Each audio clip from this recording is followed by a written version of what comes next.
mooy hausse revenu ñu nemmee ko ci personnel ménagère yi aide domestique yi ci loolu la ñu waroon waxtaan ci mesures yi ak ci fan lañuy sukkandiku ba def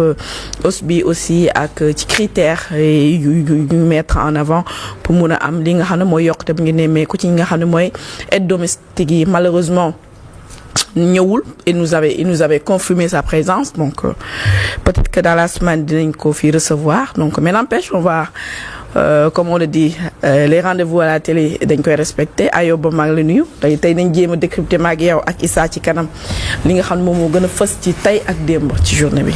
nuyu naa la maa ngi lay fay Soxna Khady di nuyu mboolem téléspectateurs yi ñuy suivre yëpp à travers la télévision wala muy ci suñu plateforme YouTube bi moo xam ñu ngi ci biir réew mi moo xam ñu ngi ci bitim réew di am mbégte bu baax teewaat fii ci plateau édition du soir bi pour waxtaanee actualité bi yaa ngi koy wax léegi suñu kan gi daf ñoo faussé peut-être dafa am contretemps moo tax ñëwul ñu ngi koy xaar peut-être dans la semaine comme ni nga ko waxee pour ñu waxtaanee li nga xamante ni dogal la jóge ci ministère boobu nga xamante ni fa la nekk muy ministère du travail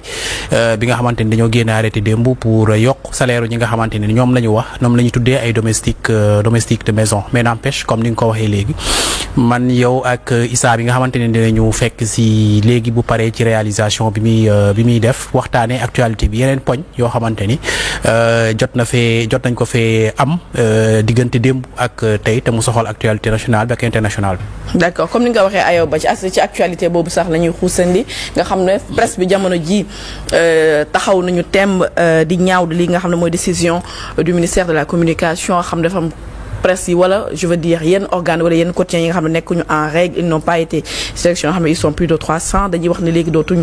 def seen parution waa coordination des associations de presse daal di ko ñaawlu def conférence de presse ma bàyyi la ñu nga gën a ñëw revenir largement ce qui s'est passé. waaw ak fu mu toll nii fa lañ toll ci bras de fer bi entre l'État ak les organisations syndicales de la presse. oui on peut parler carrément de bras de fer parce que xam nga nouvelle autorité yi bi ñu ñëwee ba léegi ministre bi nga xamante ne moom la ñu fi tabb bu nekk ministre de la communication di télécommunication et du numérique muy Alioune Sall dafa ñëw teg ay nu mu tuddati plateforme am pour nekk ci projet wu réguler li nga xamante ni mooy secteur médiatique bi nga xamante ni moom moo nekk sous sa tutelle ci loolu la teg plateforme wax ni médias yi nga xamante ni tey jii ñooy médias yi nekk Sénégal yëpp dañu war a enregistrer wu ci plateforme boobu remplir un certain nombre de conditions pour conformer wu au code de la presse bi nga xamante ni tey jii moo nekk en vigueur médias yi commencé woon a enregistrer wu ñu génne woon une première liste après am ñoo xamante ni sax nekkuñu woon ci première liste sax doonoon ay médias yu siiw ñu daal di def recours ginnaaw gi ñoom ñu ni affaire bi mën nga defaat compléter sa dossier pour ñëw déposer waat enregistré wu ci plateforme bi yeneen médias yooyu sax yu ci bëri defoon nañ loolu bi ñu publier li nga xamante ni mooy seen deuxième liste mu mel ni moom mooy seen liste définitive parce que après dañoo tëj plateforme bi y a plus moyen de s'enregistrer là-bas ñoom ñu enregistré wu après ñu publier seen liste donc définitive donc de médias léegi mu am yeneen médias nag yoo xamante ni tey jii ils sont considérés comme des médias non conformes au code de la presse en vigueur yooyu médias lañ la ministre bi jël ay dogal ci semaine bi ñu génn pour jox direction de la surveillance du territoire ak li nga xamante ni tey jii mooy nu mu tuddati division de la sécurité ou de la cybersécurité pour ñu tëj yenn médias yi nga xamante ne tey jii dañuy paraître ils ne sont pas entre guillemets et ne sont pas conformes au nouveau code de la presse loolu nag moom moo indi ñu convoqué une vingtaine de patrons de presse yoo xamante ni tey jii ñoom moom médias yooyu pour notifier leen que ni ñoom dañu war a arrêter li nga xamante ni tey jii mooy seen diffusion wala seen moom Ibra Kane CDEPS moo leen jiite voilà seeni parution CDEPS la Mamadou Ibra Kane jiite tey jii rencontre bi amoon coordination des associations de presse ñoom ñoo ko organisé woon mooy organisation bi nga xamante ni moo làmbe organisation de presse yëpp muy SYNPICS muy convention des jeunes reporters muy CDEPS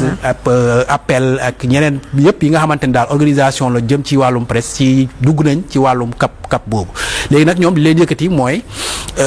ñu ñëw assister ñi nga xamante ni tey jii qualifié nañ leen média non conforme d'abord pour nee nañ wutal leen avocat pour ñu porter seen recours au niveau peut-être de la Cour suprême comme ni ko CDEPS defee woon bi nga xamante ne tey jii génne woon nañ liste bi ba écarter yenn médias yi ñoom ñu defoon def recours à la Cour suprême. te Cour suprême ba léegi sax àddoogul ci recours boobu xëy na sax moo tax. fonds d'appui et de développement de la presse bi nga xamante ni gouvernement bi war na koo joxe. te ministre bi annoncé ni toll na ci 1,9 milliard ba léegi presse bi gisagu ko parce que recours boobu tant que vidéo wuñ ko te ci liste bi nga xamante ni waaw ci liste bi nga xamante ni tey jii gouvernement bi ci la war a sukkandiku pour joxe fonds d'aide ou fonds d'appui et de développement à la presse tey ci liste boobu la ko war a sukkandiku te recours bi comme mi ngi Cour suprême te kenn vidéo ko munoo sukkandiku ci liste boobu parce que bu Cour suprême génnee beneen décision buy jox dëgg en tout cas CDEPS ci liste boobu après liste bi day daal di compromise donc loolu tey moom lañ ni dañuy wut seen i avocat ñu assister ñi nga xamante ni tey jii ñooy patron de presse yooyu wala borom média yooyu nga xamante ni dañ leen a qualifié comme non conforme pour ñu dem def ay recours au niveau de la Cour suprême foofu dafa am ay leeral yu mat a am parce que ministre bi code de la presse bi nga xamante ne tey jii ci la sukkandiku pour wax ni nañ tëj média yooyu wala nañ arrêté média yooyu code de la presse boobu amul benn yoon bu mu koy jox prérogative pour mu fermer ay médias article 55 bu code de la presse mooy wax ni régulateur bi autorité bi nga xamante ni moo doon autorité de régulation muy CNRA moom moo am prérogative boobu pour xool médias yi nga xamante ni tey jii dañoo violer d'abord code de la presse bi wala dañoo dëppawul ak code de la presse bi moom moo leen di wax moom moo leen di mettre en demeure bu ko jaree moom mooy décider que ñu suspendre tel média wala que ñu fermer tel média donc ministre bi amul prérogative boobu. D'accord. donc loolu ñoom ils ont parfaitement le droit contester décision bi nga xamante ni tey jii ministre bi moom la jël beneen bi mooy. te mu mat a leeral mooy ci dëkk boo xamante ni tey jii constitution bi dafa consacrer liberté d'expression liberté de presse tey jii nga ubbi plateforme nit ñi enregistré nga tëj plateforme bi c'est-à-dire tey jii man mi nga xamante ni je suis crédité de 14 ans d'expérience en journalisme tey mënu ma ubbi tey su ma bëggoon ubbi média tey mënu ma ko parce que plateforme bi tëj na donc tey jii xaj nañ ma le droit bi nga xamante ni constitution bi daf ma ko consacrer à la liberté de presse à la liberté de créer moom. mais Ayoba aussi dañ leen joxoon délai bu mu jeex ñu dolli laat ko ba aussi ñun tamit à un moment il faut ñu xam lu ñu bëgg ñun ñoo demande ñu assainir le milieu. Attends, faut qu'on s'entende un peu. Oui, d'accord. Je suis parfaitement d'accord que ni milieu bi dañ ko war a réguler. Ça moom médias yi nga xamante ni ils ne se sont pas conformés ils sont fautifs de ne pas s'être conformés parce que état bi quand même. moom moo war a réguler secteur bi nga xamante ni tey jii mooy secteur de la presse te secteur boobu dafa am code boo xamante ni moo leen régir dañoo war a dëppoo ak code boobu nga xamante ni tey jii moom moo leen war a régir bu fekkee code bi après ñu ngi laaj nañu réviser nañ mais y a les dispositions du code boo xamante ne mi ngi fi te dañ cee war a dëppoo ñun ñëpp li ma d'accordul mooy ñu ne dañuy tëj plateforme bi kenn amatul droit enregistré wu c'est-à-dire loolu amul ci benn réew booy dem tey jii ñu ne nit mënatul créer son groupe de presse tout simplement parce que le ministère a décidé que plateforme yi nga xamante ne ci la ñuy enregistré wu pour nekk groupe de presse dañ ko tëj loolu amul parce que da ngay violer dans ce cas la constitution bi. dañ ko tëj de manière définitive ba dañ ko tëj parce que temps bu ñu leen joxoon pour ñu inscrire dafa écoulé. waaw foofu laa bëgg nga leeral. waaw loolu laa lay wax xam nga dañ joxoon temps bi écoulé loolu laa ni plateforme bi bu fekkee c'est pour aider les médias à se conformer plateforme bi normalement warul tëj képp ku bëgg a créer groupe de presse. war nga am opportunité tey jii dugg ci plateforme pour remplir les conditions et pour créer ton groupe de presse c'est-à-dire loolu liberté la boo xamante ni constitution moo ko consacré état amul droit tëj liberté boobu état amul droit nangu liberté boobu. D'accord. loolu foofu laay waxee mais médias yi nga xamante ni ils ne sont pas conformés bi nga xamante ni tey jii gouvernement bi teg na plateforme boobu ils sont fautifs sur toute la ligne mais c'est pas au ministère de décider de leur fermeture ou pas. et c'est à l'organe de régulation le CNRA moom moo war a càmbar loolu xool ko xam ban média moo conformul ban média moo violé telle disposition du code de la presse pour wax ne média bi waratul paraître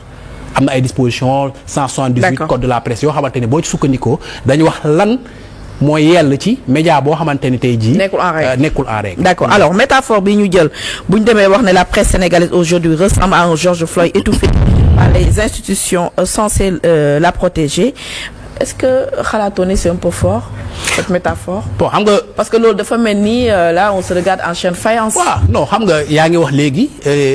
nu mu tuddati bras de fer c'est un bras de fer. Depuis le début gis nga yooyu nga xamante ne ñoo nekk waa CDEPS ak li nga xamante ne mooy ministre de tutelle bi diggante bi neexul du tout diggante bi dafa ñagas